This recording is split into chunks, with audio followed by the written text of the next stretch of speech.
시편 109편의 표제는 다윗의 시 인도자를 따라 부르는 노래입니다.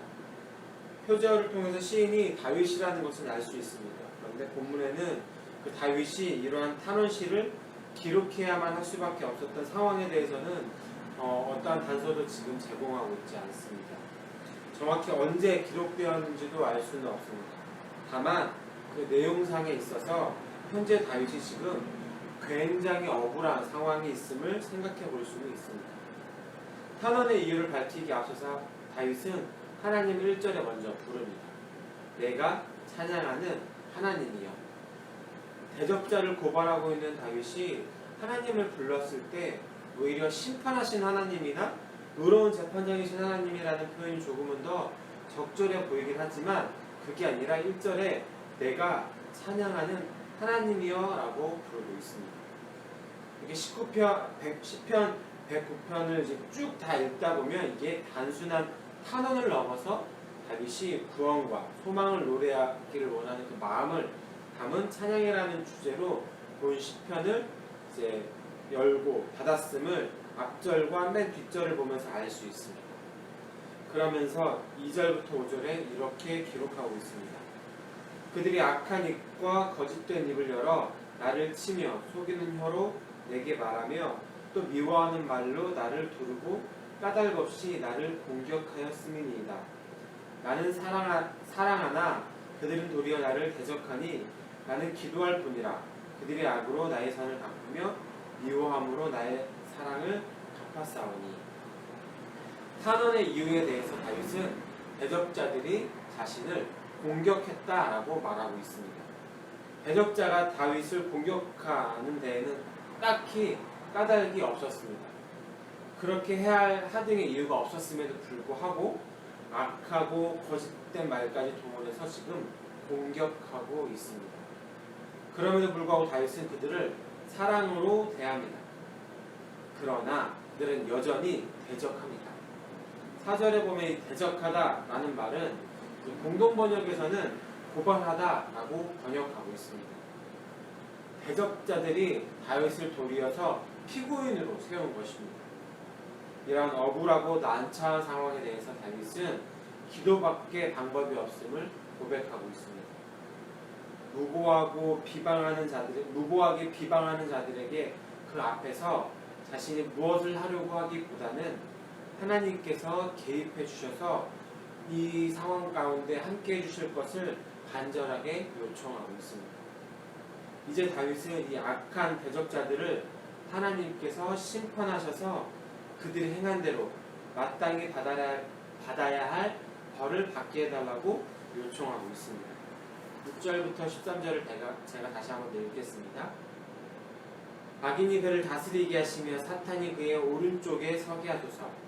그가 심판을 받을 때 죄인이 되어 나오게 하시며 그의 기도가 죄로 변하게 하시며 그의 연수를 짧게 하시며 그의 직분을 타인이 빼앗게 하시며 그의 자녀는 고아가 되고 그의 아내는 과부가 되며 그의 자녀들은 유리하며 구걸하고 그들의 황폐한 집을 떠나 빌어먹게 하소서.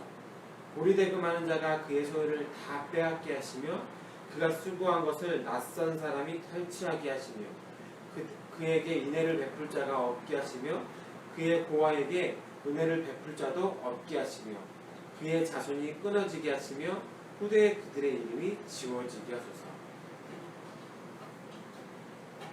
자녀를 많이 낳는 것이 그 당시에 복이었고 그리고 자손이 계속 이어지는 것이 그 당시에 복이었던 그런 문화적인 것들만 봐도 지금 다윗은 대적자들이 받아야 할 벌에 대해서 끔찍하게 표현하고 있습니다.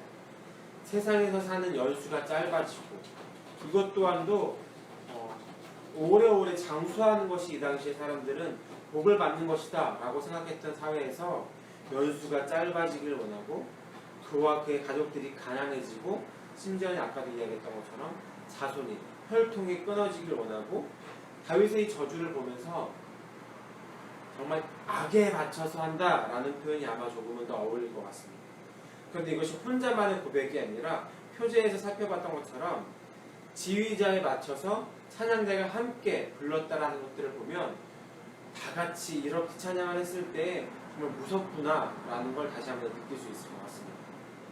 그런데 이것을 무섭게만 볼 수 없고 너무하다라고만 손가락질을 할 수 없고 이것이 멀게만 느껴지지 않는 것은 저와도 참 많이 닮아 있고 여기 있는 저뿐만이 아니라 이 설교를 듣고 있는 많은 분들과도 참 많이 맞닿아 있는 마음이 아닐까 싶습니다. 우리도 우리의 삶을 괴롭히는 상황을 마주할 때가 있기 때문입니다. 나의 억울함을 주변에 아무리 이야기하더라도 해결되기는커녕 우리의 마음을 더 답답하게 만들 때가 있습니다. 어떻게든 이 상황을 벗어나고 싶기도 하고 이러한 상황에 몰아세운 사람에게 복수하고 싶고 그들을 심판해달라고 우리는 기도하기도 합니다. 그렇게 이런 기도를 하다 보면 문득 죄책감이 들기도 합니다. 왜냐하면 예수님께서 내 이웃을 사랑하라고 하셨기 때문입니다. 그래서 이러한 기도가 과연 해도 되는 것인가, 이러한 마음을 갖는 것이 옳은가에 대해서 갈등을 하기도 합니다.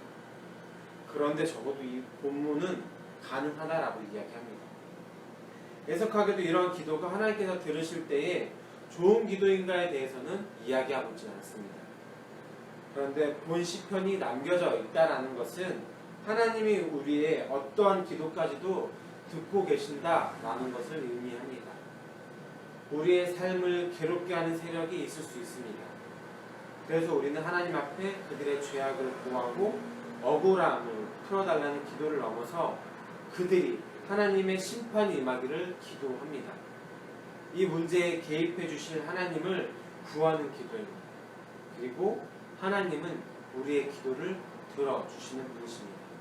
이것이 맡기는 믿음이 아닐까 싶습니다.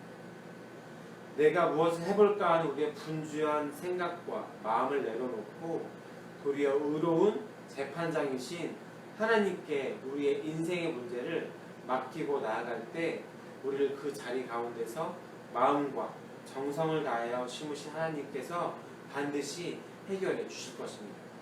물론 나의 마음은, 나의 시간은 당장이겠지만 하나님이 가장 그 좋으신 시간과 상황 가운데서 우리를 해결해 주실 것입니다.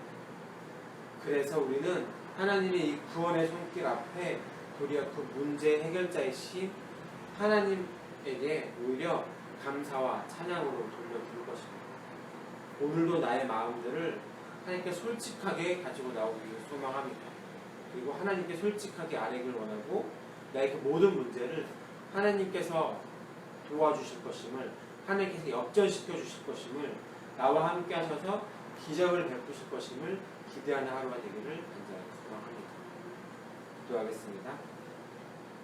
하나님, 우리의 삶을 막아서는 상황들 앞에 우리가 위축되기보다는 우리를 마음과 정성을 다하여 그곳에 심으신 하나님을 기억하고 의로운 재판장이신 하나님께서 상황을 해결하시는 하나님이심을, 이 사실을 믿음으로 고백하며 살아가게 허락하여 주시옵소서.